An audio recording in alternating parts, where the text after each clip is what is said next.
Hey, YouTube, ready for part 2 of how to prepare to buy a home. This is for the folks that already own a house. I'm super stoked. Stay tuned.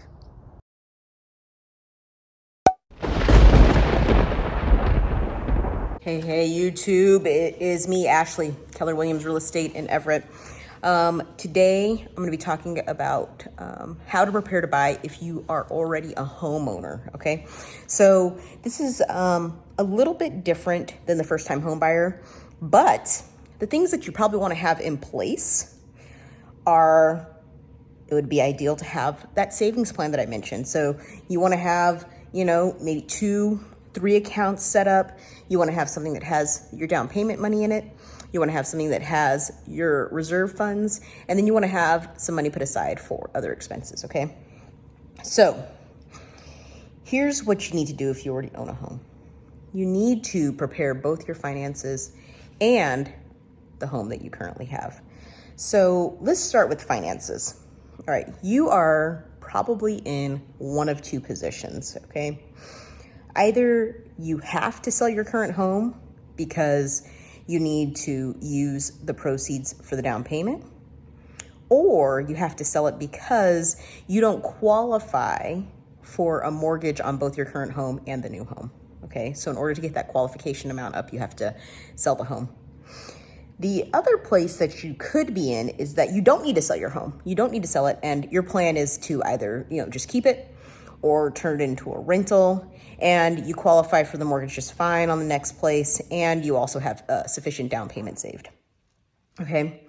Now, there is a third place that you could be. Maybe you're not sure. All right. So in the case that you're not sure, I would get with a real estate agent and have them refer you to a mortgage broker that can kind of tell you, because when you already own a home in this market, you do need to do a little bit of planning in order for things to run the most smoothly they can run, okay? Because here's what happens, undoubtedly.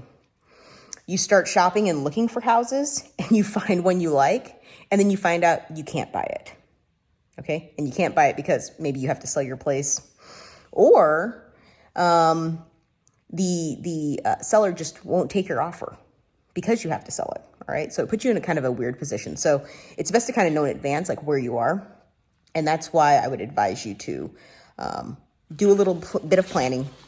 Get with, maybe you have a past mortgage broker, and get with an agent for sure and sort of talk about the next steps. All right. So in situation one where you have to sell, it's really, in this market, it's a seller's market. Okay. So on one side of the coin, you're going to be in pretty good shape. Okay. As soon as your house goes on the market, it's very likely that you're going to sell right away, and you're probably going to get the price that you're asking for. All right. On the other side of the coin, as the buyer, it sucks because there's not very much inventory available, all right?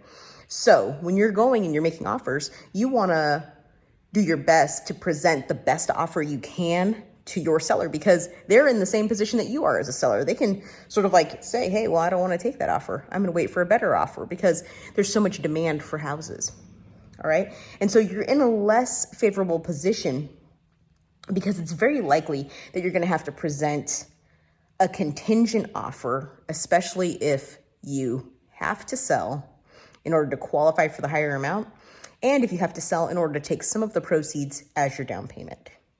All right.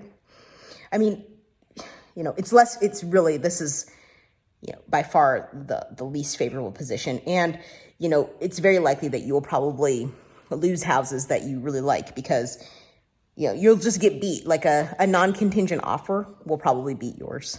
Okay, and would be more favorable because a non-contingent offer has less risk for the seller, okay? So what are the options? Okay, so I mentioned being contingent. So that's one option. You could present a contingent offer, which means you would have to sell your house in order to buy their house. The other thing that you can do is something called a cross-collateralization. I'm going to do a special video on that. The other thing you can do is you can do a HELOC, or home equity line of credit. Or you could do like a cash out refi, okay, to tap your equity. All right. So the HELOC and the cash out refi really only work if you need to take some of the proceeds out of your house in order to use them as a down payment. If you have to sell your house because you don't qualify for a higher amount, this is not going to help you. okay?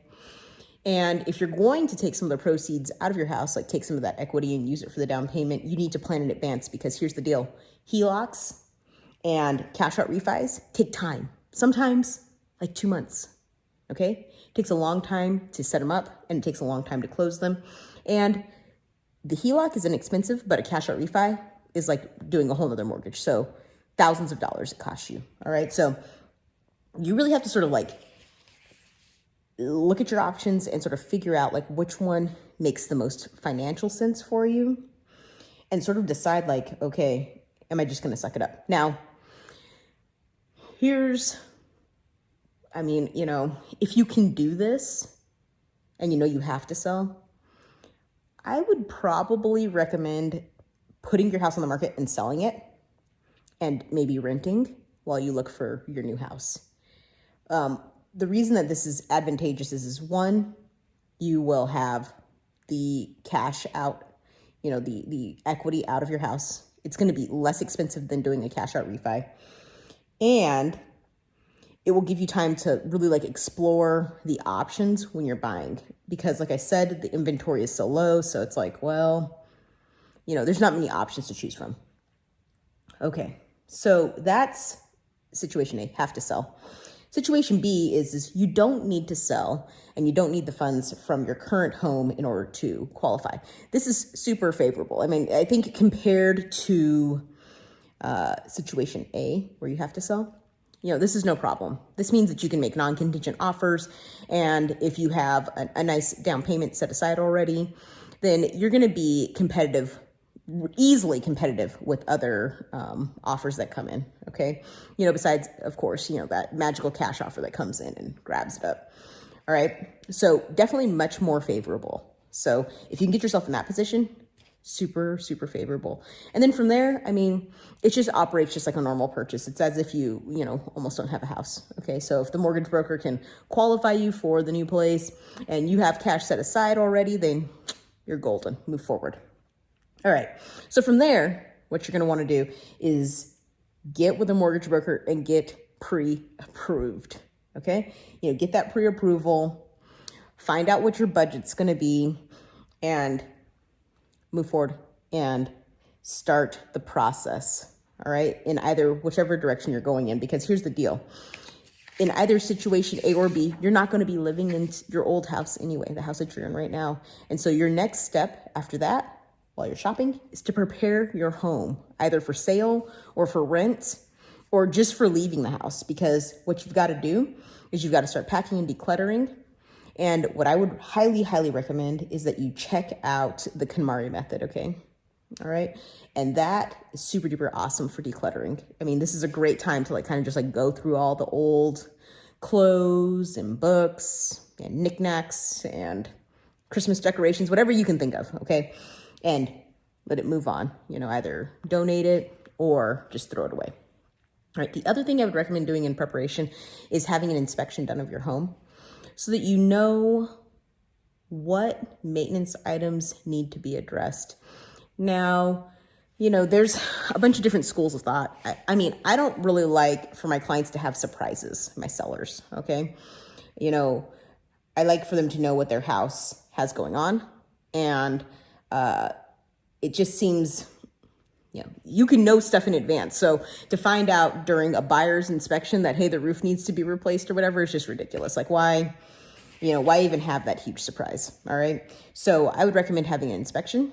And, even for the folks that are going to be renting their house out, keep this in mind. You're not going to be living there. Okay. So if there's something that's awry, you don't want to be waiting for your renter to tell you. You want to know, you want to address it, and you want to be able to just kind of let the house be rented out with peace of mind. You don't want to be thinking about oh, well, I don't know, what if the basement floods or you don't want to have to deal with that. You want to be able to sleep at night and not be worried that you're going to get a ridiculous phone call saying that the roof is leaking.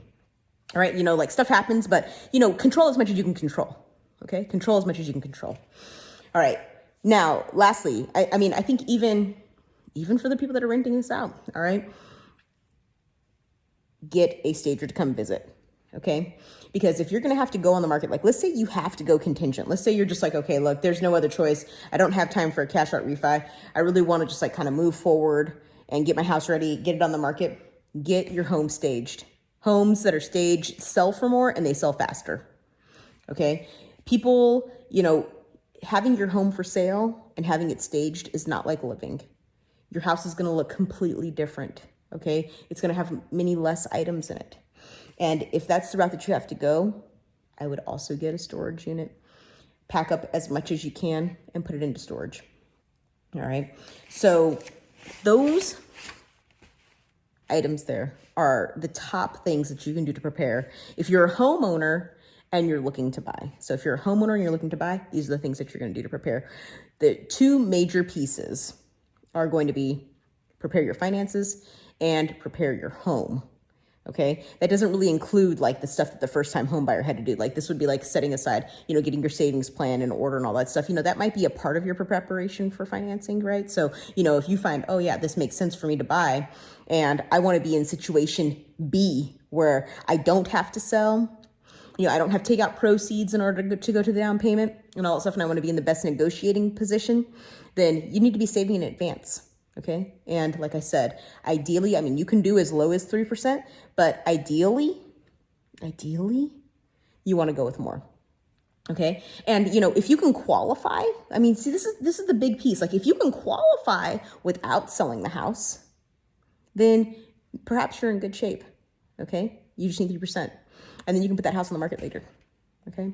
So if you have not already subscribe to my channel, please subscribe, like the video, and stay tuned for more on this series. We're going to start getting thick in here. Okay. The next video is going to talk about how to select a lender when shopping for a mortgage, how to select a lender. All right.